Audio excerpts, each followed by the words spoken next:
I'm about to demonstrate what's the difference between a bare hand stamping and a rubber mallet stamping. But in this time, I'm not going to use any of them.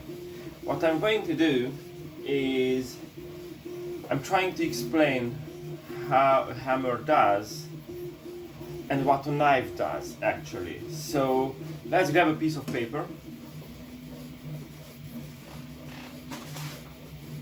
So that's a normal, actually it's a 90 grams per square meter piece of paper, and that's a normal knife. This is a used one, nothing special, but it's still sharp. So when you use your bare hand, what you do is you actually hold the stamp. This is just an example, any stamp it can be, and you push it against the surface of the soap. And normally it's a gentle push, penetration into the soap, slowly, and you are quite careful because you just don't want to go too deep, because then the outline of the stamp will be visible and maybe it's not that professional. Sometimes it looks nice anyway, but it's not so professional. So you do it gentle. So try to demonstrate this with a knife and with a piece of paper.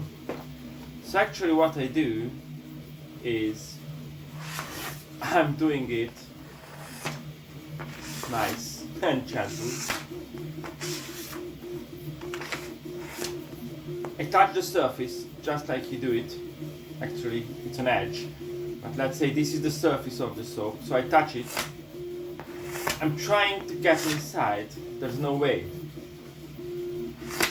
There's no way. If I do it stronger, then it gets torn, but it's not a nice and clean cut. This is exactly what happens when you stamp your soap with your bare hand, especially if you are not brave enough to start it with a higher pressure, but you just do it nice and gentle. No, don't do it that way because it's not good. So let's see what happens if you do it with a rubber mallet. So if you do it with a mallet, what happens? You hit it. So actually when you touch the surface of the stamp, it hits it with such a high speed comparing to pushing it slowly and gently with your hand.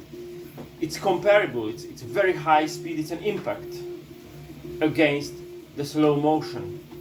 So let's see what happens if you do the same thing, same knife, same paper, as you see on the other end. I hold it, it touches the surface, but you do it with an impact. And as you can see, I have cut the paper, but it's not visible quite well, so do it again. So if you do it this way, you can definitely make it, but it's still not perfect. So what you are trying to do is actually to have kind of like this.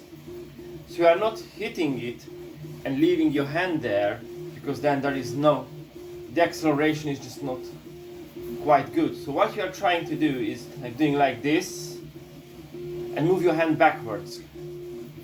Like if you fight, you hit and pull it back. So let's try it this way. If I just try it this way, oops, oops, it's a perfect cut. It didn't get torn, it's a perfect cut. Nice and sharp. So actually that's the trick that still many people don't know. That's why I wanted to show you in a different way, maybe it's a better understanding.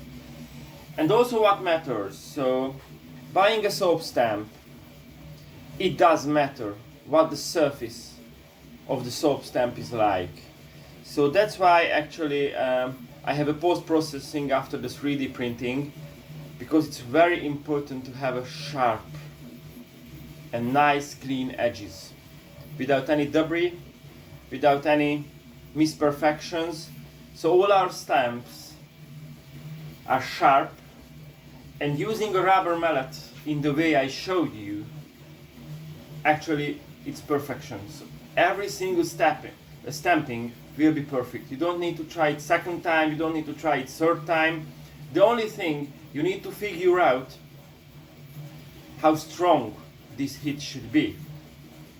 And once you have it, after 2 or 3 failures, no more, believe me, because you have your soaps, they have the same texture because you do the same soaps, maybe different kind of families you have, but they are the same soap, so you will know the strength. You can easily get used to it, and it's always perfect, just like for us. So it's not so difficult. Watch this video again, check my hand, see the explanation again, try to understand it and implement it, and you will have results. Thanks for watching. Bye.